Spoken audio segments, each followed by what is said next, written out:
കൂടി വന്ന എല്ലാ ദൈവമക്കളെ ഞാൻ യേശു കർത്താവിൻ്റെ നാമത്തിൽ വന്ദനം ചൊല്ലുന്നു. നാം ചിന്തിച്ചു കൊണ്ടിരുന്ന അടുത്തുനിന്ന് തന്നെ ഞാൻ ആരംഭിക്കാൻ പരിശുദ്ധാത്മാവ് ഒരു നിയോഗം തരികയാണ്. അവകാശത്തെക്കുറിച്ച് ബൈബിൾ ഉൽപ്പത്തി മുതൽ പറയുന്നുണ്ട്. അവകാശി ആരാണ് എന്ന് ചോദിച്ചാൽ അവകാശം ഉണ്ട് എന്ന് അറിയുന്നവനാണ് അവകാശി. നിയമപരമായി എനിക്കൊരു അവകാശമുണ്ട് എന്ന് അറിഞ്ഞ് അതിനു വേണ്ടി ക്ലെയിം ചെയ്യുകയും നിലനിൽക്കുകയും ചെയ്യുന്നവനാണ് അവകാശി. ഗലാത്യർക്ക് എഴുതിയ ലേഖനത്തിൽ അവകാശത്തെക്കുറിച്ച് പറയുന്നു. എന്തവകാശം? പുത്രത്വത്തെക്കുറിച്ചുള്ള അവകാശത്തെക്കുറിച്ച് പറയുന്നു. സൺഷിപ്പിനെ കുറിച്ചുള്ള അവകാശത്തെക്കുറിച്ച് വിശുദ്ധ പൗലോസ് ശ്ലീഹ ഗലാത്യർക്ക് എഴുതിയ ലേഖനം 4-ാമത്തെ അധ്യായത്തിൽ പറയുന്നു.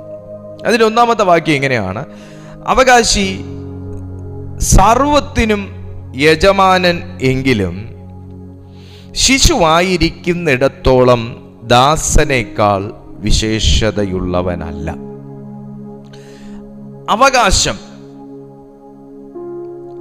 അവകാശമുള്ളവൻ അവകാശിയാണ് എങ്കിലും അവൻ്റെ അവകാശത്തെ സ്വീകരിക്കാൻ തക്കവണ്ണം അവനൊരു പ്രായപരിധി വേണം, ഒരു പക്വത വേണം, ഒരു നന്മ തിന്മയെ തിരിച്ചറിയാനും ശരി തെറ്റുകൾ മനസ്സിലാക്കാനും ശരിയായ ഒരു തീരുമാനമെടുക്കാനുമുള്ള ഒരു പ്രായപരിധി എത്തണം, ഒരു വളർച്ച എത്തണം എന്ന് ഇവിടെ പൗലോസ് ശ്ലീഹ വ്യക്തമാക്കുന്നു. യെസ്, അവകാശം എനിക്കുണ്ട് എന്ന് പറഞ്ഞ് എൻ്റെ പ്രായം എത്തുന്നതിന് മുൻപേ എനിക്ക് ചില കോൺട്രാക്റ്റിൽ ഏർപ്പെടാൻ പറ്റത്തില്ല. ഞാൻ അവകാശിയാണ് എന്ന് പറഞ്ഞ് എനിക്കെൻ്റെ അപ്പൻ്റെ കയ്യിൽ നിന്ന് സമയത്തിനു മുൻപേ എനിക്കൊന്നും തട്ടിയെടുക്കാൻ പറ്റത്തില്ല. ഇവിടെ ഗലാത്യ സഭയോട് പൗലോസ് സംസാരിക്കുമ്പോൾ പുത്രത്വത്തെക്കുറിച്ചും അതിൻ്റെ അവകാശത്തെക്കുറിച്ചും പൗലോസ് ശ്ലീഹ പറയുമ്പോൾ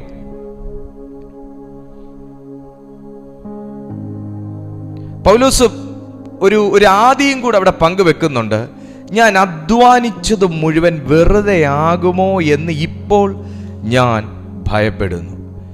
ഞാൻ അധ്വാനിച്ചത് മുഴുവൻ വെറുതെ ആകുമോ എന്ന് ഞാൻ ഇപ്പോൾ ഭയപ്പെടുന്നു. 4-ാമത്തെ അധ്യായം അതിൻ്റെ 11-ാമത്തെ വാക്യത്തിൽ പൗലോസ് ഇങ്ങനെ പറയുന്നുണ്ട്: ഞാൻ നിങ്ങൾക്ക് വേണ്ടി അധ്വാനിച്ചത് വെറുതെ ആയി എന്ന് ഞാൻ ഭയപ്പെടുന്നു.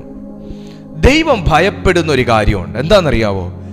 നിങ്ങൾക്ക് എന്നെ ഇന്ന് ഈ മെസ്സേജ് കണ്ടുകൊണ്ടിരിക്കുന്നവർക്ക് ഒരവകാശമുണ്ട് എന്ന് നിങ്ങൾ തിരിച്ചറിയുകയില്ലയോ എന്ന് ദൈവം ഭയപ്പെടുന്നു. 2, നിങ്ങൾ പുത്രനും പുത്രിയുമാണ് എന്നറിയാമെങ്കിലും ആ അവകാശത്തെ ക്ലെയിം ചെയ്യുന്നതിന് മുൻപേ ദുഷ്ടൻ നിങ്ങളെ തെറ്റിച്ചു കളയുമോ എന്നും ദൈവം ഭയപ്പെടുന്നു. ഞാൻ നേരത്തെ ആടുകളെ കുറിച്ച് പറഞ്ഞ സന്ദർഭത്തിൽ ഞാൻ നിങ്ങളോട് പറഞ്ഞു, ഒരു ഇടയൻ ഒന്നിനെ നോക്കി ഇറങ്ങുന്നത് പല ആദികളോടെയും പ്രതീക്ഷകളോടുകൂടെയുമാണ്. 2 കാര്യമുണ്ട്. ഒന്ന്, കാണാതെ പോയ ആ ആടിനെ എനിക്ക് കണ്ടുകിട്ടും എന്നുള്ളൊരു പ്രതീക്ഷ. 2, കണ്ടു കിട്ടുന്നതിനു മുൻപ് അത് അപായപ്പെടുത്തി കളയുമോ എന്നുള്ള ഒരു ഭയം. ഈ 2 കാര്യവും അന്വേഷിച്ചിറങ്ങുന്ന ഒരു വ്യക്തിക്കുണ്ട്. എന്നാൽ നമ്മുടെ ദൈവത്തിന്, നമ്മുടെ കർത്താവിനെ സംബന്ധിച്ചിടത്തോളം അവൻ്റെ കരത്തെ തടുക്കാവുന്നവൻ ആരുമില്ല എന്ന് ദൈവത്തിൻ്റെ വചനം പറയുന്നു. അവൻ്റെ ചിന്തകളെ മറിച്ചു കളയാവുന്ന ആരുമില്ല എന്ന് ദൈവത്തിൻ്റെ വചനം പറയുന്നു.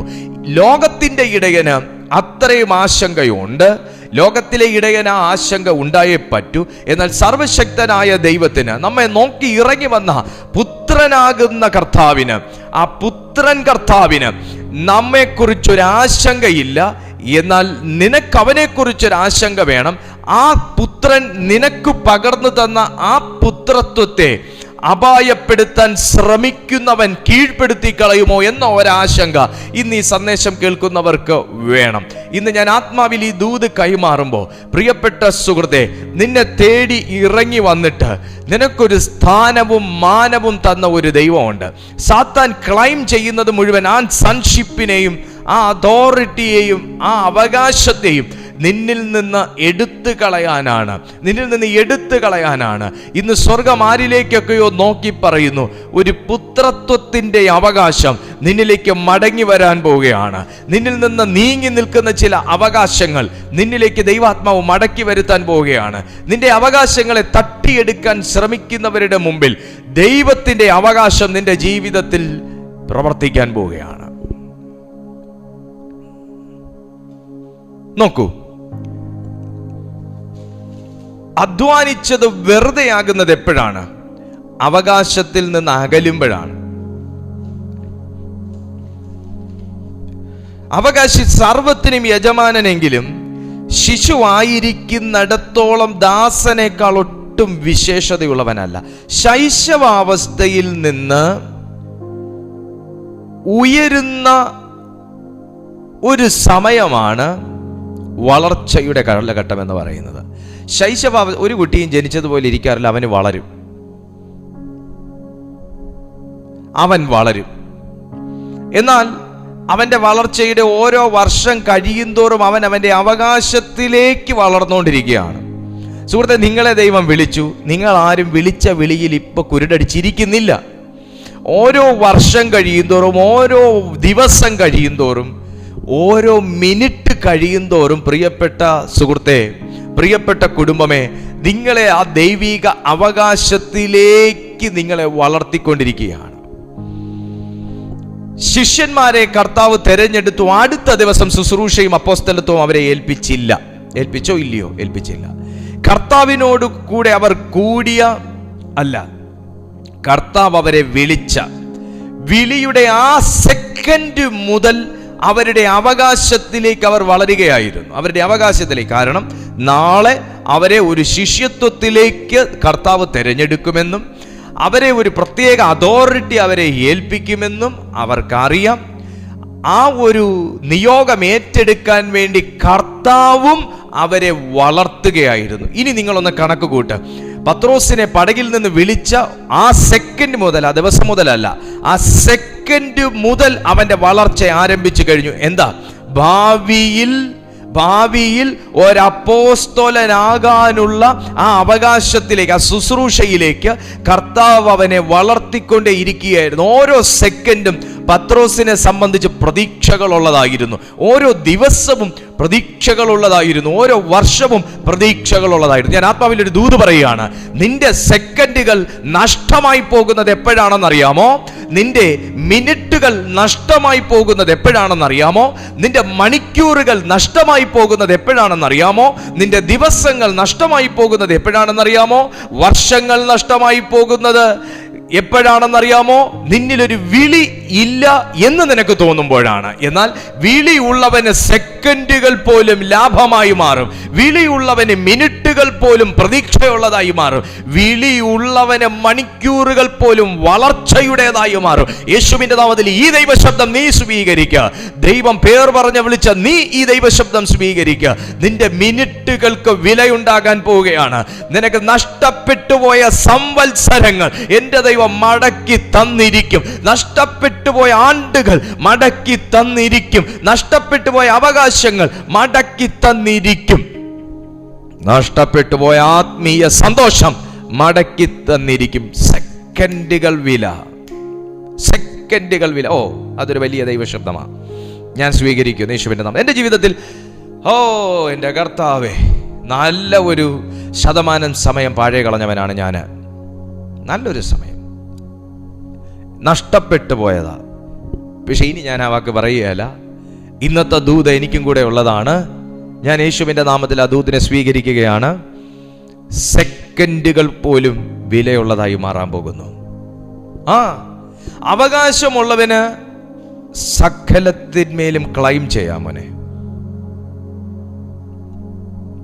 ഇപ്പം എൻ്റെ ടേബിളിൽ ഇരിക്കുന്ന ഇത്രയും സാധനങ്ങൾ ഈ ടേബിളിൽ ഈ ബൈബിൾ മാത്രമാണ് എൻ്റെത് എന്ന് എനിക്ക് പറയാൻ പറ്റത്തില്ല. എനിക്ക് ഈ ബൈബിൾ എടുക്കുന്ന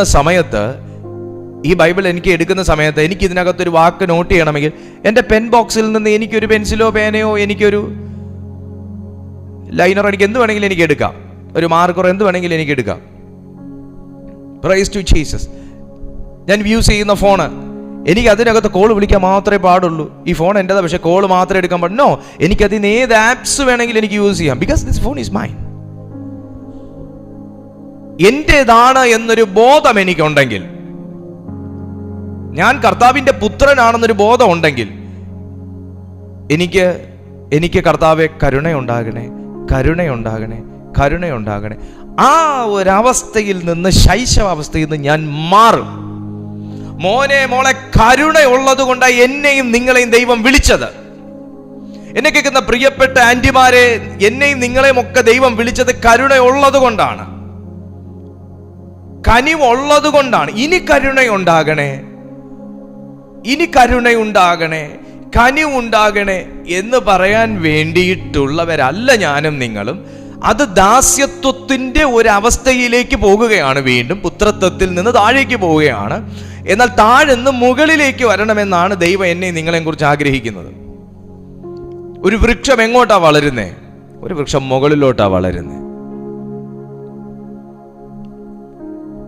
ഒരു കെട്ടിടം എങ്ങോട്ടാ പണിയുന്നത്? ഒരു കെട്ടിടം മുകളിലോട്ടാ പണിയുന്നേ.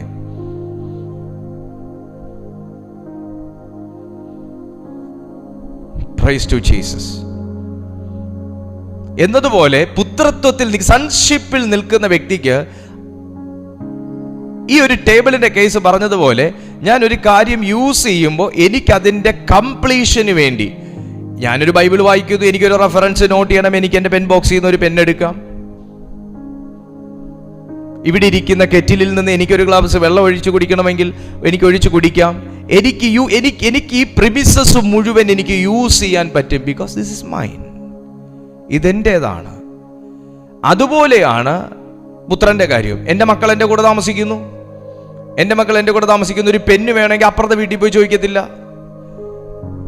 എൻ്റെ മക്കൾ എൻ്റെ കൂടെ താമസിക്കുന്നു, അവരുടെ കിടപ്പ് മുറി മാത്രമേ അവർ യൂസ് ചെയ്യൂ. അങ്ങനെയുണ്ടോ? ഇല്ല. അവർ ഈ വീട് ഫുൾ, ഇതിന്റെ പ്രിമിസസ് ഫുൾ, ഈ വീടിന്റെ കോമ്പൗണ്ട് ഫുൾ അവർ യൂസ് ചെയ്യുന്നു. ബിക്കോസ് അവർക്കറിയാം ഇത് അവരുടെ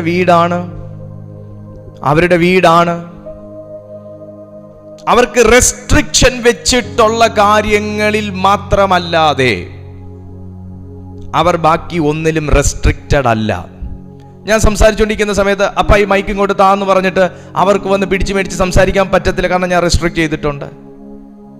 അതുകൊണ്ട് അവരത് ചെയ്യത്തില്ല എന്ന് പറഞ്ഞ് അവർ ഈ മുറിയിൽ വരാതിരിക്കുന്നില്ല, അവർ ഈ വീട് യൂസ് ചെയ്യാതിരിക്കുന്നില്ല, അവർക്ക് വെള്ളം വേണമെങ്കിൽ അവർ എടുത്തു കുടിക്കാതിരിക്കുന്നില്ല. അവരുടെ ആവശ്യങ്ങൾക്ക് അവർ അപ്പുറത്തെ വീട്ടിൽ പോവുകയും കിടക്കാൻ മാത്രം അവർ ഇവിടെ വരുന്നവരുമല്ല. കാരണം അവർ എൻ്റെ പുത്രനാണ് അവരെന്ന്, എൻ്റെ അബ്ബയാണ് ഇതെന്നും അവർക്ക് ബോധമുള്ളത് കൊണ്ട് അവരിത് ഫുൾ യൂസ് ചെയ്യുന്നു. അവരുടെ അവകാശങ്ങൾ അവർ യൂസ് ചെയ്യുന്നു. ഇതറിയാത്തവരാണെന്നുണ്ടെങ്കിൽ അവരെന്തോ ചെയ്യും? നിങ്ങൾ പറ. ഇത് കിടക്കാൻ മാത്രമുള്ളൊരു വീടാണ്, ഈ പുള്ളി ഏതോ ആളാണ്, ഈ വീടിൻ്റെ കാവൽക്കാരനാണ് എന്നവരെന്നെ നോക്കി പറയും. ഞാൻ അപ്പൻ അല്ലെങ്കിൽ ഉള്ള പ്രശ്നമായി പറയുന്നത്. പിന്നെ അവർക്ക് ആവശ്യങ്ങളുണ്ടെങ്കിൽ, അവർക്ക് പിന്നെ ആരെങ്കിലും അവരുടെ ജീവിതത്തിൽ ഉണ്ടെന്ന് ബോധം ഉണ്ടെങ്കിൽ അവർ അവരോട് ചോദിക്കും, ഇല്ലെങ്കിൽ അതുമില്ല. അപ്പനും മക്കളും തമ്മിലുള്ള ബന്ധം അതാണ്. അവർക്ക് ഫുൾ ഫ്രീഡമാണ്, പക്ഷെ റെസ്ട്രിക്റ്റഡ് ആയിട്ടുള്ള മേഖലകളും ഉണ്ട്. ഒരു ദൈവ പൈതലിനെ സംബന്ധിച്ച് അവന് ചില റെസ്ട്രിക്ഷൻസ് ഉണ്ട്. എന്ത് കാര്യത്തിൽ? അവൻ്റെ പുത്രത്വം നഷ്ടപ്പെട്ടു പോകാതെ ഇരിക്കാനുള്ള റെസ്ട്രിക്ഷൻ. അതിൽ ഒരു റെസ്ട്രിക്ഷനാണ് അന്യരെ കയറി, അന്യ ദൈവങ്ങളെ കയറി അപ്പ എന്ന് നീ വിളിക്കരുത്. ഒരു റെസ്ട്രിക്ഷൻ്റെ കാര്യം മാത്രമേ തൊടാൻ എനിക്കിപ്പോൾ സമയമുള്ളൂ, അത് തൊട്ട് ഞാൻ വിടുകയും ചെയ്യും. അപ്പ എന്ന് വിളിക്കുമ്പോൾ എല്ലാവരെയും നീ അപ്പ എന്ന് വിളിക്കരുത്. പഴയ നിയമം മുതൽ അത് പറയുന്നുണ്ട്. പുത്രത്വത്തിന്റെ പ്രത്യേകതയാണ്. ഇസ്രായേൽ മക്കൾ ചെയ്ത ഏറ്റവും വലിയൊരു തെറ്റതാ. ഇസ്രായേൽ മക്കൾ ഏറ്റവും ബഹുദൈവങ്ങൾക്ക് അവരെ വിറ്റുകളഞ്ഞു. അതിനകത്തുനിന്ന് കർത്താവ് അവരെ ശേഖരിച്ചത്. കനാന്യ ദൈവങ്ങൾക്ക് അവർ യാഗമർപ്പിച്ചു. ഹല്ലേലൂയ. അവിടുത്തെ വിഗ്രഹങ്ങളെ അവർ വണങ്ങി. അബ്ബാ എന്ന് സ്വർഗത്തിലെ ദൈവത്തെ വിളിക്കേണ്ടതിന് പകരം അവർ മറ്റു പല വിഗ്രഹങ്ങളെയും അവർ വിളിച്ചു, അവർ ആരാധിച്ചു, അതിനെ ഭജിച്ചു പോന്നു. ഇതെല്ലാം ദൈവത്തെ കോപപ്പെടുത്തിയ കാര്യമാണ്. സോ ദൈവം റെസ്ട്രിക്റ്റ് ചെയ്തിട്ടുള്ള കാര്യങ്ങളിൽ ഒന്ന് ഇതാണ്. ഇതുപോലെ നമ്മുടെ സൺഷിപ്പ് നഷ്ടപ്പെടുന്ന കാര്യങ്ങളിൽ നിന്ന് നമ്മുടെ സൺഷിപ്പ് നഷ്ടപ്പെട്ടാൽ നമ്മുടെ അവകാശവും നഷ്ടപ്പെടും. നമ്മുടെ പുത്രത്വം നഷ്ടപ്പെട്ടാൽ അഭിഷേകവും നഷ്ടപ്പെടും. പുത്രത്വം നഷ്ടപ്പെട്ടാൽ അധികാരവും നഷ്ടപ്പെടും. പുത്രത്വം നഷ്ടപ്പെട്ടു കഴിഞ്ഞാൽ ആത്മശക്തിയും നഷ്ടപ്പെടും. പുത്രത്വം നഷ്ടപ്പെട്ടാൽ കുഴപ്പമില്ല, ഈ അപ്പൻ ഇല്ലെങ്കിൽ വേറൊരപ്പൻ എന്ന് പറഞ്ഞ് നമുക്ക് എടുക്കാൻ പറ്റത്തില്ല. ഒരുപക്ഷെ നിനക്ക് ഒരപ്പനെ കിട്ടുമായിരിക്കും, ഒരു ബലത്തിന്, ഒരാശ്വാസത്തിന് കിട്ടുമായിരിക്കും. പക്ഷേ ഇത് കിട്ടത്തില്ല. ആത്മശക്തി, അധികാരം, അഭിഷേകം. Praise to Jesus. ഞാൻ ഇങ്ങനെ ഒരുപാട് കാലഘട്ടങ്ങൾ എൻ്റെ ജീവിതം കളഞ്ഞവനാ. ഒരുപാട് കാലഘട്ടങ്ങളിൽ ഇതുപോലെ ഇതേ അവസ്ഥ, ഇപ്പം ഞാൻ പറഞ്ഞു വെച്ച അവസ്ഥ. പക്ഷെ അന്ന് എന്നിൽ അധികാരമില്ല, അന്ന് എന്നിൽ ആത്മശക്തിയില്ല, അന്ന് എന്നിൽ കോൺഫിഡൻസ് ഇല്ല, അന്ന് എന്നിൽ പ്രത്യാശയില്ല, ഒന്നുമില്ല. പിന്നെ എനിക്കൊരു സമാധാനം, ഞാനൊരു ദൈവവിശ്വാസിയാണ്, എനിക്കൊരു സമാധാനം. പക്ഷെ അതിനപ്പുറം ദൈവത്തിന് എന്നെ യൂസ് ചെയ്യാൻ കഴിഞ്ഞില്ല. എന്നാൽ ചില അന്ധത വിട്ട് പുറത്തു വന്നപ്പോൾ ദൈവാത്മാവ് ഈ കാര്യങ്ങൾ ടീച്ച് ചെയ്യാൻ തുടങ്ങി. ദൈവാത്മാവ് ആരെയൊക്കെയോ ഇത് ഓർമ്മിപ്പിക്കുന്നത് നിന്നെ അന്ധതയിൽ നിന്ന് പുറത്തു കൊണ്ടുവരാനാണ്. ദൈവത്തിന് നിന്നെ അവകാശം ധരിപ്പിക്കാൻ ആഗ്രഹമുണ്ട്.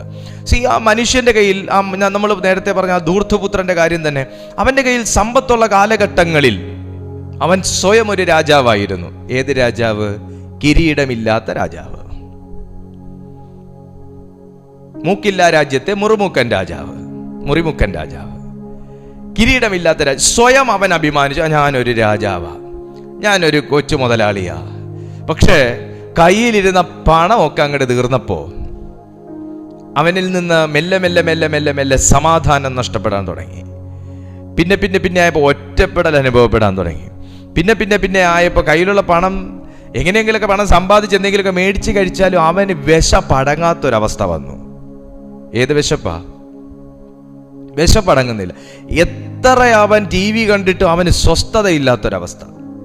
എത്ര ന്യൂസ് കേട്ട് സമയം കഴിഞ്ഞിട്ടും മനസ്സിലെ ചിന്തകൾ വിട്ടുമാറാത്ത അവസ്ഥ.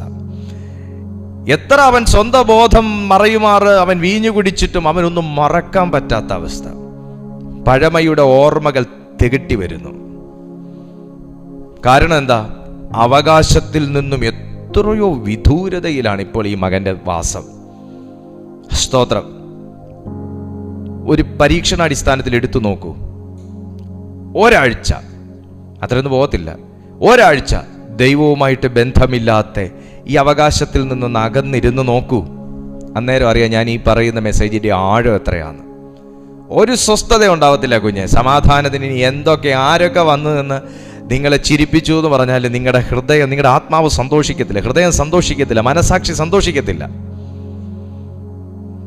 അവസാനം പന്നിക്ക് കഴിക്കുന്ന വാളവിരയുടെ അറ്റം വരെ അവൻ എത്തി. ആ അവസ്ഥയിലേക്ക് അവൻ അധപ്പതിച്ചു പോയി. അവകാശത്തിൽ നിന്ന് അകന്നാൽ അധപ്പതിച്ചു പോകും.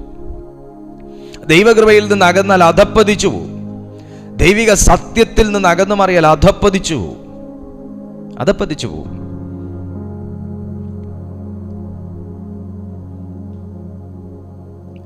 അന്നേരം അവന് സുബോധം, അവൻ അന്ധത അവനെ വിട്ടുമാറാൻ തുടങ്ങുന്നു. ഞാൻ എൻ്റെ അപ്പൻ. അവൻ്റെ ഉള്ള അന്നേരം സംസാരിക്കാൻ തുടങ്ങി. അപ്പൻ. Fathers house. എത്രയോ ദിനരാത്രങ്ങൾ ദൈവത്തിൻ്റെ ആത്മാവ് നിന്റെ ഉള്ളത്തിലിരുന്ന് പറഞ്ഞിട്ടുണ്ട്, എഴുന്നേൽക്ക, അപ്പനോട് പറക, ദൈവത്തോട് സംസാരിക്കുക, പ്രാർത്ഥിക്കുക. Fathers house.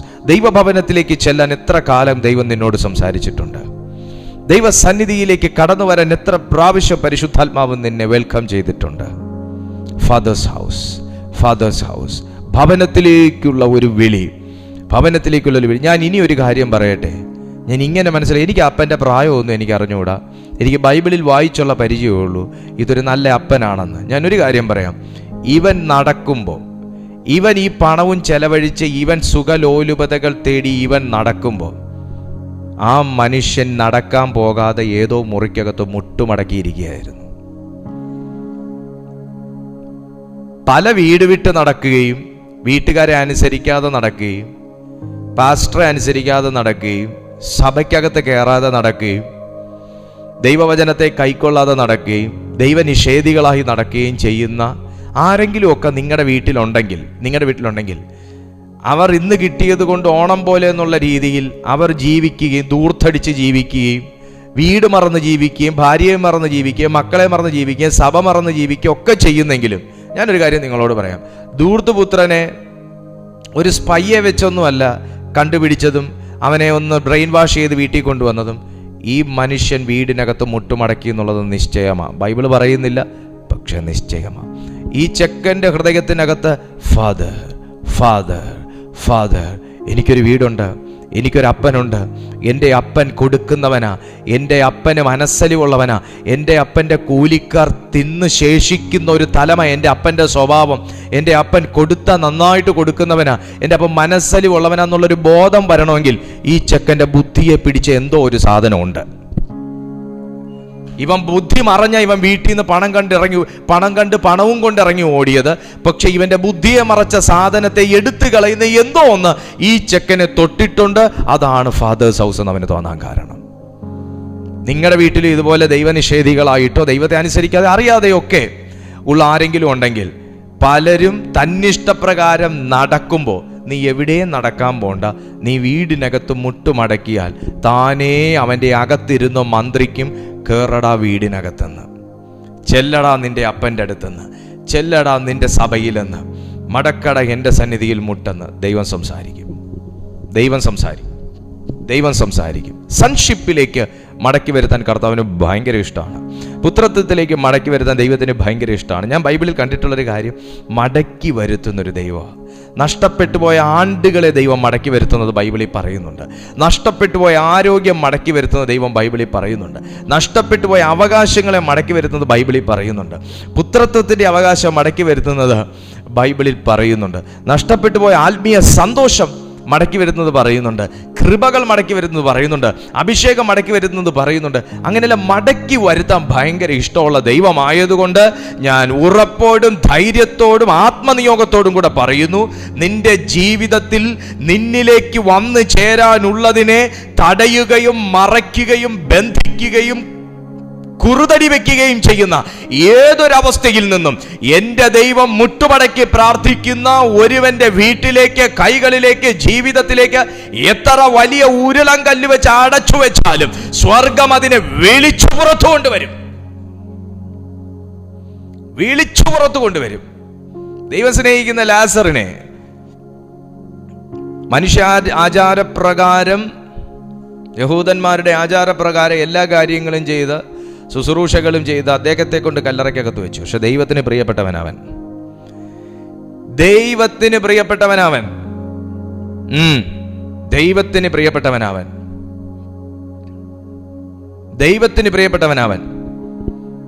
അവനെ എല്ലാ ആചാര വഴിപാടുകളോടുകൂടെയും വളരെ സുന്ദരമായി കല്ലറയ്ക്കകത്ത് അടക്കി.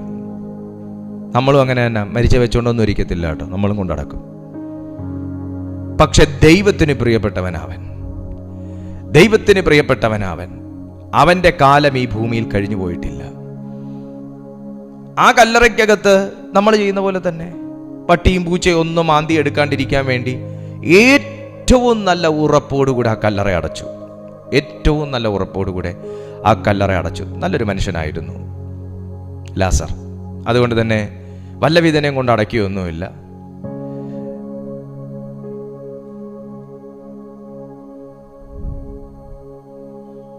വളരെ മാന്യമായ രീതിയിൽ ഞാനൊന്ന് വെയിറ്റ് ചെയ്ത് വേറെ ഒന്നുമല്ല, എനിക്ക് ചില കാര്യങ്ങളെക്കുറിച്ച് അറിയാം. എന്ന് പറഞ്ഞാൽ ഒട്ടും താല്പര്യമില്ലാത്ത, ഒട്ടും മിണ്ടാത്ത ഒരു വ്യക്തിയൊക്കെ മരണപ്പെട്ട് കഴിഞ്ഞാൽ കൊണ്ട് കളഞ്ഞേച്ചും വരുന്നത് പോലെ വരുന്നവരെയൊക്കെ എനിക്കറിയാം.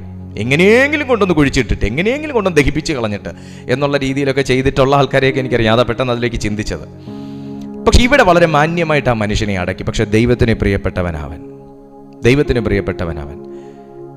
അതുകൊണ്ട് തന്നെ വളരെ സുന്ദരമായി അടച്ച് കെട്ടി ഉറപ്പിച്ചു വെച്ചിരുന്ന ആ കല്ലറയ്ക്കകത്തുനിന്ന് ഒരു വിളിശബ്ദമേ വേണ്ടി വന്നുള്ളൂ. അവൻ്റെ അവകാശത്തിലേക്ക്, നഷ്ടപ്പെട്ടു പോയ അവൻ്റെ ലൈഫിലേക്ക്, നഷ്ടപ്പെട്ടു പോയ അവൻ്റെ കുടുംബത്തിലേക്ക്, നഷ്ടപ്പെട്ടു പോയ അവൻ്റെ സഹോദരിമാരിലേക്ക്, നഷ്ടപ്പെട്ടു പോയ അവൻ്റെ കർത്തൃത്വത്തിലേക്ക് അവൻ്റെ ശുശ്രൂഷയിലേക്ക് അവന് മടങ്ങി വരാൻ ഒരൊറ്റ വിളിയെ വേണ്ടി വന്നുള്ളൂ. ഒരൊറ്റ വിളി. പ്രിയപ്പെട്ട സുഹൃത്തെ, ലോകം എത്ര ആചാര അനുഷ്ഠാനങ്ങളോടുകൂടെ ഒരു വ്യക്തിയെ ക്ലോസ് ചെയ്ത് കളഞ്ഞാലും, ദൈവ വിളിയുള്ള ഒരു വ്യക്തിയാണ്, ദൈവം തിരഞ്ഞെടുത്തിട്ടുള്ള ഒരു വ്യക്തിയാണെങ്കിൽ അവൻ്റെ സമയങ്ങളെ എൻ്റെ ദൈവം മടക്കി നൽകും. അവൻ്റെ ജീവിതത്തെ ദൈവം മടക്കി നൽകും. ഈ ലോകത്ത് ആർക്കും മടക്കി കൊടുക്കാൻ പറ്റാത്ത ഒരേ ഒരു സാധനമേ ഉള്ളൂ. ഒന്ന്, നിനക്ക് നഷ്ടപ്പെട്ടു പോയ വയസ്സ്. രണ്ട്, നഷ്ടപ്പെട്ടു പോയ സമയം. പക്ഷെ ഇത് രണ്ടും കർത്താവ് കൂടുതലായിട്ട് നിനക്ക് തരും. എങ്ങനെയാണ് കർത്താവ് അത് നിനക്ക് മടക്കി തരുന്നത്? ഒന്ന്, നിന്റെ ആയുസ്സിനോട് കൂടെ നീ ഈ ഭൂമിയിൽ ജീവിക്കേണ്ട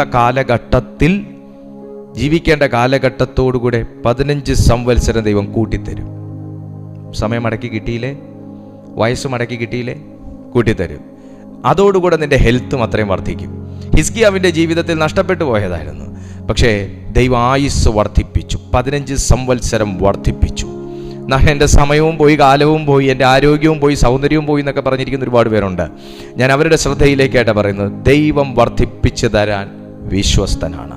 ഇവിടെ കർത്താവിൻ്റെ വചനം പറയുന്നത്, അവകാശി സർവ്വത്തിനും യജമാനനെങ്കിലും ശിശു ആയിരിക്കുന്നിടത്തോളം ദാസനേക്കാൾ ഒട്ടും വിശേഷതയുള്ളവനല്ല. പിതാവ് നിശ്ചയിച്ച അവധിയോളം രക്ഷകന്മാർക്കും ഗൃഹവിചാരകന്മാർക്കും കീഴ്പ്പെട്ടവനത്രേ എന്ന് ഞാൻ പറയുന്നു.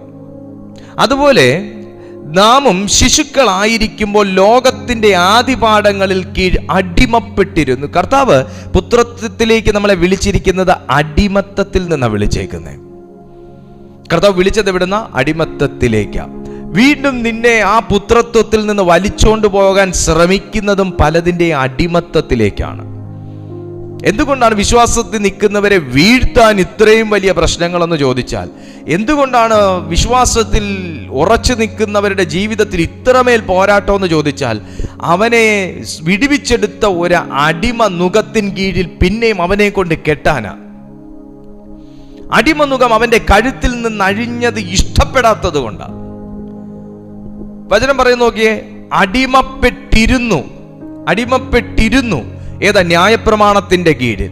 ന്യായപ്രമാണത്തിന്റെ കീഴിൽ അടിമകളായിരുന്ന അനുഭവത്തിൽ നിന്ന് കർത്താവായ യേശുക്രിസ്തുവിന്റെ ആഗമനത്തോടുകൂടെ നമുക്ക് മടക്കി കിട്ടിയ പുത്രത്വത്തിന്റെ സ്വാതന്ത്ര്യത്തിലേക്കും അവകാശത്തിലേക്കും കടന്നു വരാൻ വിളിക്കപ്പെട്ടിരിക്കുന്ന ഒരു വ്യക്തി സത്യം അറിയാത്തിടത്തോളം കാലം അവൻ പിന്നെയും കരുണയുണ്ടായിരിക്കണമേ പ്രാർത്ഥിക്കുന്നവനായിരിക്കും. അവൻ അവകാശത്തോടുകൂടെ ക്ലൈം ചെയ്യാൻ പറ്റത്തില്ല. നമ്മുടെ ആത്മമണ്ഡലത്തിൽ അവകാശത്തോടെ ക്ലൈം ചെയ്യുന്നവർക്കാണ് നിലനിൽക്കാൻ പറ്റുക. ആത്മമണ്ഡലത്തിൽ അധികാരത്തോടും അവകാശത്തോടും കൂടെ ക്ലൈം ചെയ്യുന്നവരെക്കാണ് നിലനിൽക്കാൻ പറ്റുക. അടിമപ്പെട്ടിരുന്നു. എന്നാൽ കാലസമ്പൂർണത വന്നപ്പോൾ, നിങ്ങൾ ആ വാക്ക് ശ്രദ്ധിക്കണം, എന്നാൽ കാലസമ്പൂർണത വന്നപ്പോൾ, but elementary principles of this world, but when the fullness of the time had come, കാലസമ്പൂർണത വന്നപ്പോൾ, ഒരു സമയം തേടി വന്നേ, ഭക്തനെ തേടി ഒരു സമയം വന്നേ. ഞാനൊരു ദൈവശബ്ദം നിങ്ങളോട് പറയട്ടെ. നിങ്ങളുടെ ജീവിതത്തിൽ ഇന്ന് നിങ്ങൾ അഭിമുഖീകരിക്കുന്നതിനെ എടുത്തു മാറ്റാനുള്ള സമയത്തെക്കുറിച്ചാണ് പരിശുദ്ധാത്മാവ് പറഞ്ഞുകൊണ്ടിരിക്കുന്നത്. എന്നാൽ കാലസമ്പൂർണത വന്നപ്പോൾ, എപ്പോഴാണ് കാലസമ്പൂർണത വന്നത്? അടിമത്തത്തിൽ തൻ്റെ മക്കൾ കിടക്കുന്നു എന്നറിഞ്ഞപ്പോൾ. ആരാലാണ് കാലസമ്പൂർണത വരുത്തിച്ചത്? സാക്ഷാൽ ദൈവത്താൽ, പുത്രനായ യേശുക്രിസ്തുവിന്റെ അയപ്പിനാൽ ആ കാലസമ്പൂർണത വരുത്തിച്ചു. When the time had come, ആ സമയം വന്നപ്പോൾ ദൈവം തൻ്റെ പുത്രനെ സ്ത്രീയിൽ നിന്ന് ജനിച്ചവനായി, ന്യായപ്രമാണത്തിൻ കീഴിൽ ജനിച്ചവനായി നിയോഗിച്ചയച്ചത്. അവൻ ന്യായപ്രമാണത്തിൻ കീഴുള്ളവരെ വിലയ്ക്ക് വാങ്ങിയിട്ട് നാം പുത്രത്വം പ്രാപിക്കേണ്ടതിന് തന്നെ. നിങ്ങൾ മക്കളാകൊണ്ട് അബ്ബാ പിതാവേ എന്ന് വിളിക്കുന്ന സുപുത്രന്റെ ആത്മാവിനെ ദൈവം നമ്മുടെ ഹൃദയങ്ങളിൽ അയച്ചു. എന്നിട്ട് എന്തിയെ? ഹൃദയങ്ങളിൽ അയച്ചു എന്ന് പറയുമ്പോൾ പ്രാർത്ഥിക്കുന്ന ഒരുത്തൻ്റെ ഹൃദയത്തെ അയച്ചു എന്നല്ല, നമ്മുടെ ഹൃദയത്തിൽ അയച്ചു. ഞാൻ പ്രാർത്ഥിക്കുമോ ഇല്ലയോ നോക്കിയിട്ടല്ല, ഞാൻ രക്ഷിക്കപ്പെട്ട സമയത്ത് ആ പുത്രത്വത്തിൻ്റെ ആത്മാവിനെ എൻ്റെ ഹൃദയത്തിലേക്ക് അയച്ചു. എൻ്റെ ചോദ്യം ഇതാണ്, രക്ഷിക്കപ്പെട്ട എല്ലാവരിലും പുത്രത്വത്തിൻ്റെ ആത്മാവ് വർക്ക് ചെയ്യുന്നുണ്ടോ? രക്ഷിക്കപ്പെട്ട എല്ലാവരിലേക്കും പുത്രത്വത്തിൻ്റെ ആത്മാവ് വർക്ക് ചെയ്യുന്നുണ്ടെങ്കിൽ അവൻ അവകാശിയാകുന്നത് കൊണ്ട് അവൻ അവകാശത്തോടെ ജീവിക്കുന്നവനായിരിക്കും. അവകാശിയായിരിക്കും. നിങ്ങൾക്ക് നിങ്ങളുടെ വീട്ടിലുള്ള ആ ഒരു സ്വാതന്ത്ര്യവും ആ ഒരു ഫ്രീഡവും ആ ഒരു കംഫർട്ടും നിങ്ങളുടെ സുഹൃത്തിൻ്റെ വീട്ടിൽ പോയാലുണ്ടോ? നിങ്ങൾ പറ. ഇല്ല. നിങ്ങളുടെ വീട്ടിൽ നിങ്ങൾക്ക് വെള്ളം കുടിക്കണമെന്ന് ആ സെക്കൻഡ് നിങ്ങൾ ലിവിംഗ് റൂമിൽ നേരെ കിച്ചണിൽ ചെന്ന് വെള്ളം എടുത്ത് കുടിക്കും, ഇല്ലേ? അല്ലെങ്കിൽ നിങ്ങളുടെ ടേബിളിൽ വെള്ളം ഒഴിച്ചു വെച്ചിട്ടുണ്ട്, നിങ്ങൾ അത് പകർന്ന് കുടിക്കും. എന്നാൽ നിങ്ങളുടെ ഫ്രണ്ടിൻ്റെ വീട്ടിൽ ചെന്നാൽ വെള്ളം കുടിക്കണമെന്ന് തോന്നി ഓടെ നിങ്ങൾ കിച്ചണിലേക്ക് ചാടി കയറുമോ? നിങ്ങൾ എന്തിനും പെർമിഷൻ ചോദിക്കുന്ന ഒരു വ്യക്തിയായിരിക്കും, ശരിയല്ലേ? എടാ എനിക്കൊരു ഗ്ലാസ് വെള്ളം തരാവോ? എടാ ഞാൻ ഈ ഫോണൊന്ന് ഇവിടെ കുത്തി ഇട്ടോട്ടെ, ചാർജ് ചെയ്തോട്ടെ. എടാ എനിക്ക് മെയിലൊന്ന് ചെക്ക് ചെയ്യാൻ നിൻ്റെ സിസ്റ്റം ഒന്ന് തരാൻ പറ്റുമോ? ഫ്രീ ആണ്. നമ്മൾ ചോദിക്കുന്നവരായിരിക്കും. നമ്മളിങ്ങനെ നമ്മളെപ്പോഴും ഉള്ളിലൊരു ഒരു ചമ്മൽ വെച്ചിട്ട്, അല്ലെങ്കിൽ ഒരു ജാള്യത, ഒരു നാണക്കേടൊക്കെ വെച്ചിട്ട് ഇങ്ങനെ ചോദിക്കാണ്ടും വയ്യ എന്നുള്ള അവസ്ഥ ചോദിക്കുന്നവരായിരിക്കും. എന്നാൽ അതേസമയം സ്വന്തത്തിൽ നമ്മൾ നിന്നാലോ, നമ്മുടെ സ്വന്തം വീട്ടിലാണെങ്കിൽ ഇതൊന്നും നമ്മൾ ഭയങ്കര ഫ്രീയാ. നമുക്കവിടെ നാണക്കേടും ഇല്ല, ആശങ്കയില്ല, നമ്മൾ ഫ്രീ ആണ്. ഇതാണ് അടിമത്തത്തിൻ്റെ കീഴിൽ കിടക്കുന്നിടത്തുനിന്ന് സ്വന്തത്തിലേക്ക് വന്നാലുള്ള പ്രത്യേകത. ഒരു വ്യക്തിയുടെ ജീവിതത്തിൽ, ഇനി ഞാനത് കൺക്ലൂഡ് ചെയ്യാൻ പോവാം, ഒരു വ്യക്തിയുടെ ജീവിതത്തിൽ അടിമത്തത്തിൻ്റെ കെട്ടുകളുണ്ടെങ്കിൽ അവൻ കംഫർട്ടായിരിക്കത്തില്ല. ഒരു വ്യക്തിയുടെ ജീവിതത്തിൽ വിങ്ങുന്ന അനുഭവങ്ങളുണ്ടെങ്കിൽ അവൻ കംഫർട്ടായിരിക്കത്തില്ല. ഒരു വ്യക്തിയുടെ ലൈഫിൽ ഈ പുത്രത്വത്തിൻ്റെ അനുഭവം ശരിക്കും മാനിഫെസ്റ്റ് ചെയ്തിട്ട് അത് കംപ്ലീറ്റ് ആയിട്ട് വർക്ക് ചെയ്തില്ലെങ്കിൽ അവൻ്റെ ജീവിതം എപ്പോഴും അസ്വസ്ഥതയുള്ളതായിരിക്കും. നിങ്ങൾ കൊലോസ്യർക്ക് എഴുതിയ ലേഖനം 2-ാമത്തെ അധ്യായം അതിൻ്റെ 6-ാമത്തെ വാക്യം മുതൽ താഴേക്ക് വായിക്കുമ്പോൾ, കൊലോസ്യർക്ക് എഴുതിയ ലേഖനം 2-ാമത്തെ അധ്യായം 6-ാമത്തെ വാക്യത്തിലേക്ക് വായിക്കുമ്പോൾ, ആകയാൽ നിങ്ങൾ കർത്താവായ ക്രിസ്തു യേശുവിനെ കൈക്കൊണ്ടതുപോലെ അവൻ്റെ കൂട്ടായ്മയിൽ നടപ്പിൻ, അവനിൽ വേരൂന്നിയും ആത്മീക വർധന പ്രാപിച്ചു. ഞാൻ രക്ഷിക്കപ്പെട്ട് കഴിഞ്ഞാൽ പുത്രത്വത്തിൻ്റെ ആത്മാവ് എൻ്റെ ഹൃദയത്തിലേക്ക് വരും. എനിക്ക് അതിനകത്ത് നിൽക്കാൻ കഴിയണമെന്നുണ്ടെങ്കിൽ ഞാൻ രക്ഷിക്കപ്പെട്ടു, ഞാൻ സ്നാനപ്പെട്ടു, ഞായറാഴ്ച തോറും ഞാൻ പള്ളിയിൽ പോകുന്നുണ്ട്, തിരുവത്താഴമുള്ളപ്പോൾ അതും എടുക്കുന്നുണ്ട്, പള്ളി മുടക്കുന്നേയില്ല, തിരുവത്താഴം മുടക്കുന്നേയില്ല എന്ന് പറഞ്ഞ് പുത്രത്വത്തിൻ്റെ ആത്മാവ് എന്നിൽ വർക്ക് ചെയ്യത്തില്ല. എൻ്റെ മോൻ ഞാനുമായിട്ടൊരു ബന്ധം വേണമെന്നുണ്ടെങ്കിൽ ഡെയിലി രാവിലെ എഴുന്നേറ്റ് ഗുഡ് മോർണിംഗ് അപ്പ, രാത്രി ഗുഡ് നൈറ്റ് അപ്പ, ഇത്രയും പറഞ്ഞിട്ട് അവൻ രാവിലെ ഉണരും രാത്രി കിടക്കും, രാവിലെ ഉണരും രാത്രി കിടക്കും. ദിവസം 2 നേരമേ സംസാരിക്കുന്നുള്ളൂ, ഗുഡ് മോർണിംഗ് ഗുഡ് നൈറ്റ്, ഇത്രേ ഉള്ളൂ എന്നുണ്ടെങ്കിൽ എനിക്ക് ആ പയ്യനോട് എത്ര സ്നേഹം വരും നിങ്ങൾ പറ. അപ്പനാന്നൊന്നും പറഞ്ഞിട്ട് കാര്യമില്ല. കാരണം ഞാനുമായിട്ട് ഒരു കെമിസ്ട്രി ഇല്ല, അല്ലേ? ഒരു സുഖമില്ല. ഒരു ബോസ്, ഒരു സബോർഡിനേറ്റ്, ആ ഒരവസ്ഥ, ഒരു സാറ് കുട്ടി അനുഭവം, good morning sir, good evening sir, good night sir, good bye sir, ഈ അവസ്ഥയായിപ്പോയി. എന്നാൽ എൻ്റെ മോനാണെങ്കിലോ, എന്നാൽ ശരിക്കും അവൻ്റെ പുത്രത്വം അവനൊന്ന് മനസ്സിലാക്കിയിട്ടാണെങ്കിലോ, അവനൊരു പ്രത്യേക രീതിയിൽ എന്നെ അവനിലേക്ക് അട്രാക്റ്റ് ചെയ്യും. അവൻ്റെ വികൃതികളിലൂടെയും സംസാരത്തിലൂടെയും എന്നെ അവനിലേക്ക് അട്രാക്റ്റ് ചെയ്യും. നിനക്ക് ദൈവത്തെ നിന്നിലേക്ക് അട്രാക്റ്റ് ചെയ്യാൻ പറ്റും. അബ്രഹാമിന് ദൈവത്തെ അട്രാക്റ്റ് ചെയ്യാൻ പറ്റിയില്ലേ? ആ സ്ത്രീക്ക്, രക്തസ്രവക്കാരിയായ സ്ത്രീക്ക് കർത്താവിനെ അട്രാക്റ്റ് ചെയ്യാൻ പറ്റിയില്ലേ? അട്രാക്റ്റ് ചെയ്യാൻ പറ്റും. ദൈവം മസിൽ പിടിച്ചിരിക്കത്തില്ല, മസിൽ പിടി നമുക്ക് മാത്രമേ ഉള്ളൂ. നമ്മൾ നമ്മുടെ ആ ഒരു ഫുൾനെസ്സിൽ നിന്ന്, നമ്മുടെ ആ ഒരു ലളിതമായ ആ ഒരു മനോഭാവത്തിൽ നിന്ന്, കളങ്കമില്ലാത്ത മനസാക്ഷിയിൽ നിന്ന് ദൈവത്തെ അപ്രോച്ച് ചെയ്താൽ, ഒരു സ്ത്രീ ഒരു വെൺകൽ ഭരണിയിൽ സ്വച്ഛ ജഡമാംസി തൈലം കൊണ്ട് യേശു കർത്താവിൻ്റെ തലയിലേക്ക് ഒഴിച്ചു. ഈ സ്വച്ഛ ജഡമാംസി തൈലം മേടിക്കാൻ വേണ്ടി അവള് കാനറ ബാങ്കിൽ നിന്ന് ലോണും എടുത്ത് ഈ തൈലവും പോയി ഒപ്പിച്ച് കർത്താവ് എന്നെ കാണുന്നുണ്ടോ എന്ന് നോക്കി കർത്താവ് കണ്ടു എന്ന് വരുത്തിയതിന് ശേഷം കുടോന്ന് തലയിലോട്ട് വെള്ളം കൊണ്ട് തലയിലോട്ട് ആ എണ്ണ കൊണ്ട് ഒഴിച്ചില്ല. പുറകിൽ കൂടെ വന്ന് അവൻ്റെ തലമേൽ അവൾ ഒഴിച്ചു. അവൻ ശ്രദ്ധിച്ചോ ശ്രദ്ധിച്ചില്ലയോ, വഴക്ക് പറയത്തില്ലയോ, ഇതൊന്നും അവളെ സംബന്ധിച്ചൊരു വിഷയമേ അല്ലായിരുന്നു. നമ്മൾ എന്തെങ്കിലും ചെയ്താലോ, ചെയ്യാൻ പോവുകയാണ്, പുള്ളി കാണുന്നുണ്ടോ, പുള്ളി കണ്ടെങ്കിൽ കൊള്ളായിരുന്നു, പുള്ളി ഇപ്പം എന്നെ നോക്കും, ഒന്ന് നോക്കിയായിരുന്നെങ്കിൽ എൻ്റെ കർത്താവേ നോക്കിയത് കണ്ടു ദേ ഇട്ടു. മോനെ, നീ എന്തെങ്കിലും ചെയ്താ ദൈവം കാണാൻ വേണ്ടി നീ ദൈവം കാണാൻ വേണ്ടി ചെയ്താൽ മതി, മനുഷ്യൻ കാണാൻ വേണ്ടി ചെയ്യല്ലേ. നിനക്കെന്തെങ്കിലും ചെയ്ത മനുഷ്യൻ എന്ന വണ്ണമല്ല, കർത്താവിനെന്ന വണ്ണം ചെയ്വിൻ. നീ എന്തെങ്കിലും ചെയ്യുവാണെങ്കിൽ കർത്താവിനെന്ന വണ്ണം ചെയ്വിൻ. എന്നെ കൊണ്ട് പറ്റുമെങ്കിൽ ചെയ്യ.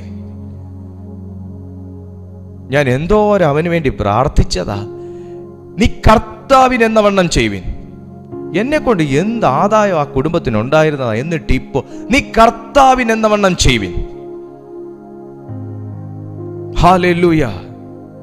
എന്നെ കർത്താവ് പഠിപ്പിച്ചുകൊണ്ടിരിക്കുക ഈ നാളുകളിൽ. കർത്താവിനെന്ന വണ്ണം ചെയ്വിൻ. നമ്മുടെ പ്രതിഫലം അന്നേരം വരത്തുള്ളൂ. പുള്ളി എനിക്ക് പ്രയോജനപ്പെട്ടോ ഇല്ലയോ, ഉണ്ടോ, കർത്താവിനെന്ന വണ്ണം. നിനക്ക് ഒരാളെ ഹെൽപ്പ് ചെയ്യാൻ പറ്റുമോ, നീ ചെയ്യാം. ഈ സ്ത്രീ കൊണ്ടൊഴിച്ചപ്പോൾ എല്ലാവരും കുറ്റപ്പെടുത്തി. അതിപ്പോഴും അങ്ങനെയാ. ദൈവം പ്രസാദിക്കുവോ, മനുഷ്യൻ നിന്നെ കുറ്റപ്പെടുത്തും. നിന്റെ ആരാധനയിൽ ദൈവം പ്രസാദിക്കുവോ, മനുഷ്യൻ വിധിക്കും. നിന്റെ ശുശ്രൂഷയിൽ കർത്താവ് 100 ഇടുവോ, മനുഷ്യൻ അത് കൊള്ളത്തില്ലെന്ന് പറയും. നിങ്ങളെ കൊണ്ട് ദൈവത്തിന് എന്തെങ്കിലും പ്രയോജനമുണ്ടോ, മനുഷ്യൻ പറയും ഇതൊക്കെ എന്തിനാണോ ഭൂമിക്ക് ഭാരമായിട്ട് ഇങ്ങനെ പറയും. അന്നേരം ഉറപ്പിച്ചോ നിനക്ക് ദൈവവിളിയുണ്ട്. ഇവള് പുറകിൽ കൂടെ കൊണ്ട് കർത്താവിൻ്റെ തലയിൽ ആ സ്വച്ഛജടമാംസി തൈലം ഒഴിച്ച് അവളുടെ തലമുടി കൊണ്ട് കർത്താവിൻ്റെ ഇവിടെ പെർമിഷനും ചോദിച്ചില്ല, ഒന്നും ചോദിച്ചില്ല. അവളെയും കൊണ്ട് ചെയ്യാൻ പറ്റുന്നത് അവൾ ചെയ്തു. പ്രസാദം ആരിന്ന് വന്നു. പൗലോസ് അവളെ വന്ന് കെട്ടിപ്പിടിച്ച് ചുംബിച്ചില്ല, അവൾക്ക് ഷെയ്ക്ക് ഹാൻഡ് കൊടുത്തില്ല. ഓ എൻ്റെ കർത്താവിൻ്റെ ദാസിയേ, ഇതൊക്കെ വിളിയേക്കുമ്പോൾ ഭയങ്കര സന്തോഷമാണ്. മോനെ, നിന്നെ കർത്താവിൻ്റെ ദാസാന്ന് വിളിച്ചില്ലേലും, കർത്താവിൻ്റെ ദാസിയേന്ന് വിളിച്ചില്ലേലും, വിളിച്ചാൽ നീ ഒട്ട് പെരുകുകയും ചെയ്യരുത്, വിളിച്ചില്ല എന്ന് പറഞ്ഞ് നീ വിഷമിക്കുകയും ചെയ്യരുത്. കർത്താവിനെന്ന വണ്ണം ചെയ്യും, കർത്താവിനെന്ന വണ്ണം ചെയ്യും. പ്രസാദം വന്നത് എല്ലാവരും വിധിച്ചു. ഇതൊക്കെ പണത്തിന്റെ കുറച്ച് കൊഴുപ്പാട്ടോ. എന്തോരം ദരിദ്രന്മാരാ നമ്മുടെ പട്ടണത്തിൽ കിടക്കുന്നത്. ഇതൊക്കെ കൊഴുപ്പാട്ടോ.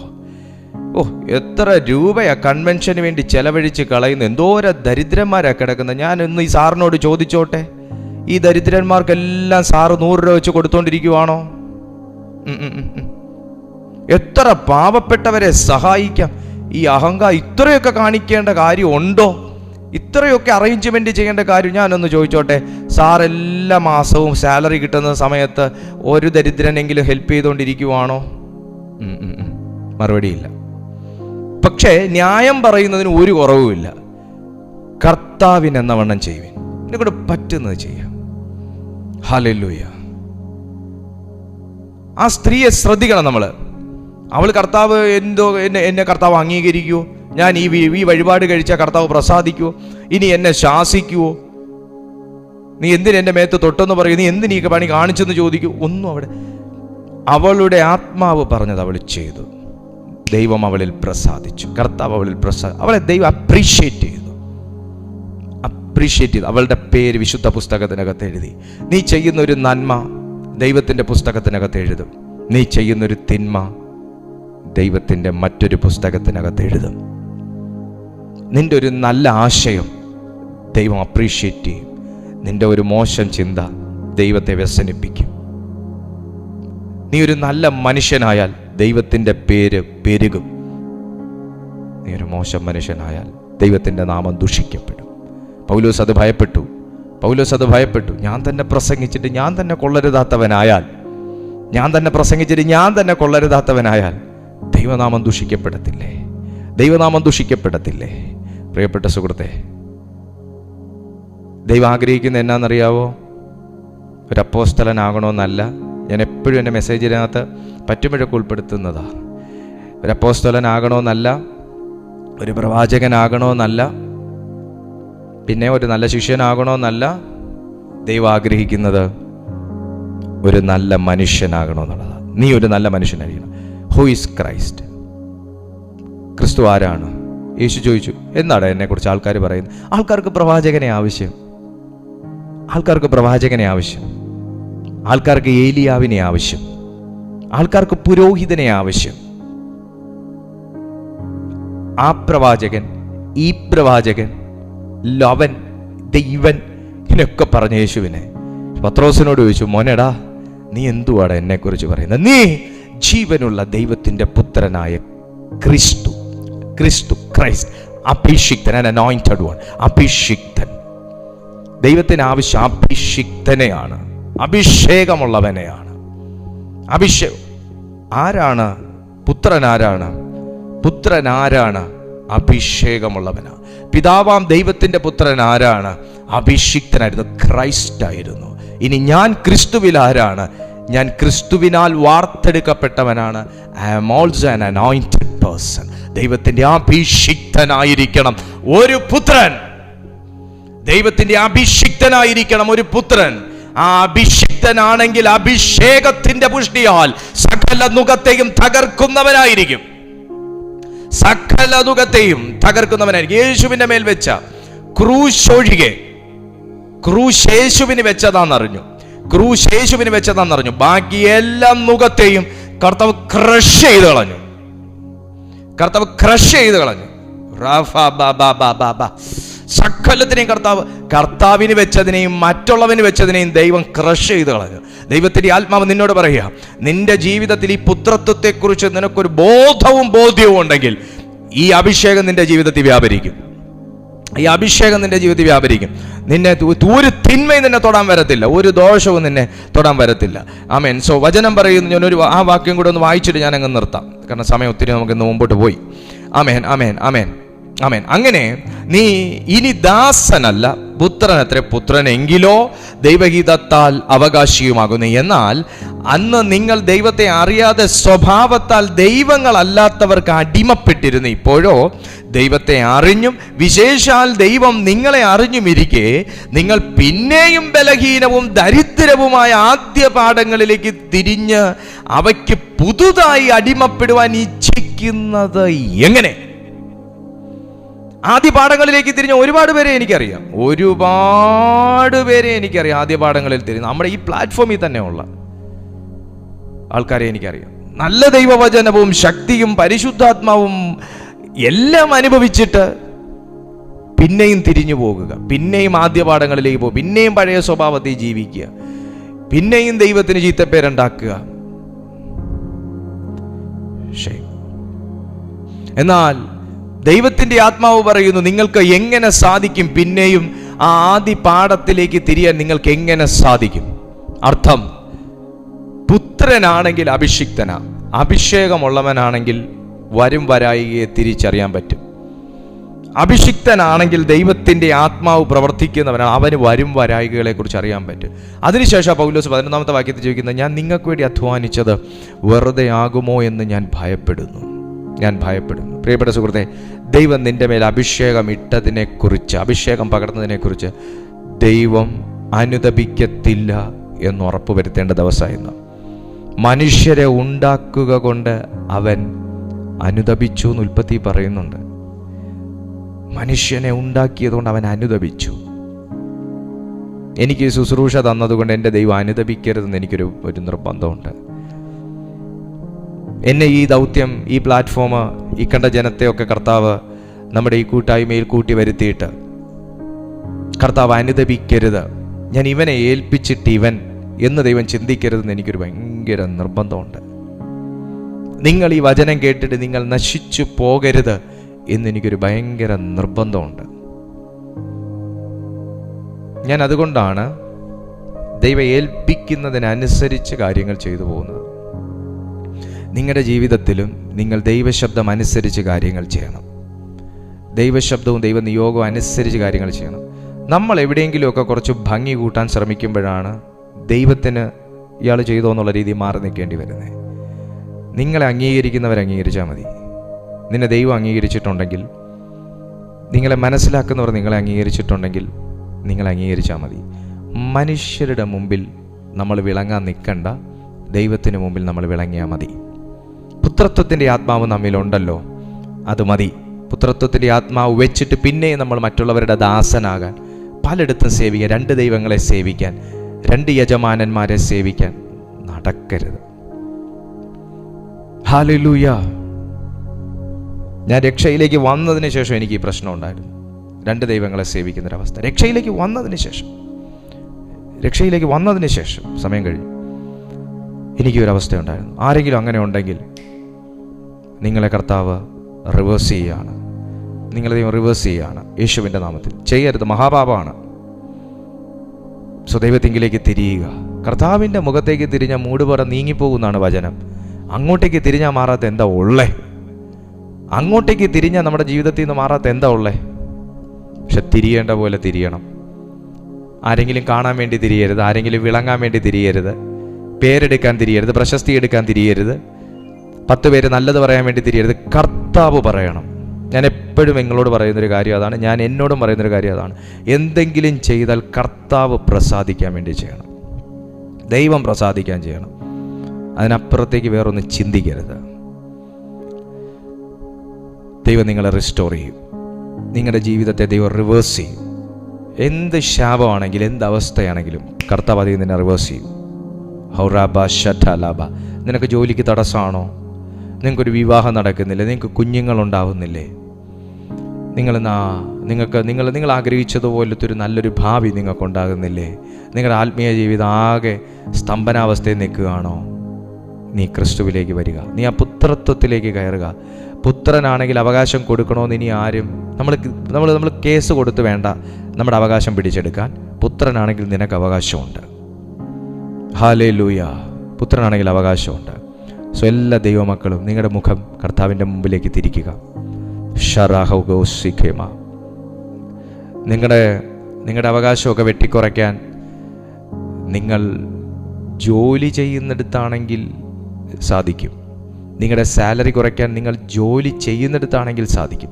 നിങ്ങളുടെ സാലറി പോലും ചിലപ്പോൾ തരാതിരിക്കാം ജോലി ചെയ്യുന്നിടത്താണെങ്കിൽ.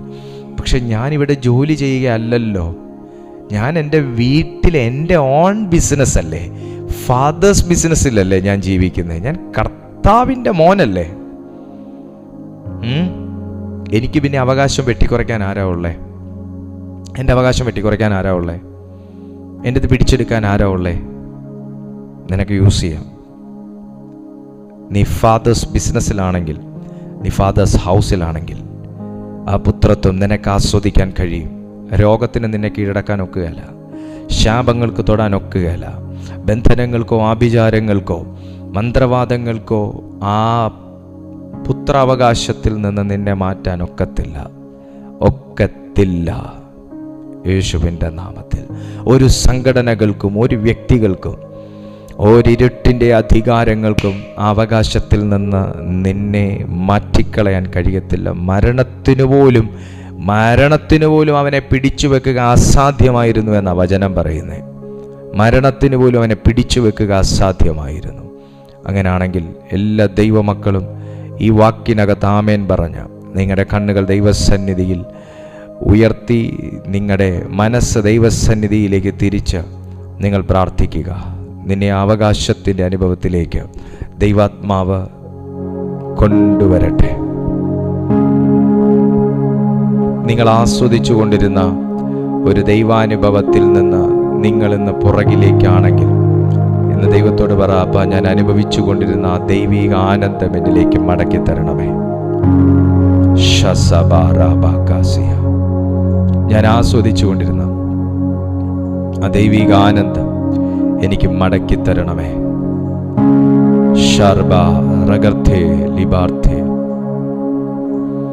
നിങ്ങൾ ചെയ്തുകൊണ്ടിരുന്നൊരു ശുശ്രൂഷ ദൈവത്തോട് പറ, മടക്കി തരണമേ. നിങ്ങൾ കണ്ടുകൊണ്ടിരുന്ന ദർശനം കാണാനുള്ള അനുഭവങ്ങൾ, കൃപകൾ മടക്കി തരണമേ. അപ്പൊ ഞാൻ പുത്രനാ, ഞാൻ ആ അനുഭവത്തിലേക്ക് കയറുകയാണ്. എനിക്ക് മടക്കിത്തരണമേ, എൻ്റെ നന്മകളെ മടക്കിത്തരണമേ. ആ പുത്രൻ മടങ്ങി വന്നപ്പോൾ അപ്പൻ്റെ കയ്യിൽ ഇനി കൊടുത്തു തയ്പ്പിക്കണ്ടായിരുന്നു ഒരു ഉടുപ്പ്, ഇനി മേടിപ്പിക്കണ്ടായിരുന്നു ഒരു മോതിരം. ഇപ്പോഴത്തെ അളവ് നോക്കി പിന്നെ ഷോപ്പിൽ ചെന്ന് പുതിയ ചപ്പല് വാങ്ങുകയല്ലായിരുന്നു. എല്ലാം അവനായിട്ട് കരുതി വെച്ചിരുന്നു. നീ ചോദിക്കുന്നതിന് മുൻപേ നിന്റെ ആവശ്യങ്ങൾ അറിയുന്നൊരു ദൈവമാണ്. നിങ്ങൾ ചോദിക്കുന്നതിന് മുൻപേ നിങ്ങളുടെ ആവശ്യങ്ങൾ അറിയുന്നൊരു ദൈവമാണ്. നിനക്ക് സൗഖ്യം വേണമെന്ന് നീ ചോദിക്കുന്നതിന് മുൻപേ, ജോലി വേണമെന്ന് ചോദിക്കുന്നതിന് മുൻപേ, വിസ വേണമെന്ന് ചോദിക്കുന്നതിന് മുൻപേ, കുടുംബം വേണമെന്ന് ചോദിക്കുന്നതിന് മുൻപേ, ഈ വീടിനകത്ത് എനിക്കൊരു സമാധാനം വേണം, സ്വസ്ഥത വേണമെന്ന് ചോദിക്കുന്നതിന് മുൻപേ, എൻ്റെ അവസ്ഥയ്ക്കൊരു മാറ്റം വേണമെന്ന് ചോദിക്കുന്നതിന് മുൻപേ അറിയുന്നൊരു ദൈവം നിങ്ങളുടെ പ്രാർത്ഥനയ്ക്ക് ഉത്തരങ്ങൾ വർഷിക്കുകയാണ്. നിങ്ങളുടെ പ്രാർത്ഥനയ്ക്ക് ഉത്തരങ്ങൾ വർഷിക്കുകയാണ്.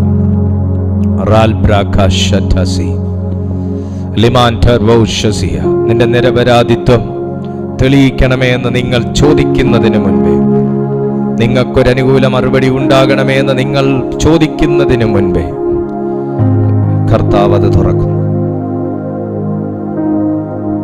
പിതാവേ, ഞാൻ ഈ ജനത്തെ ദൈവകരങ്ങളിൽ ഏൽപ്പിക്കുന്നു.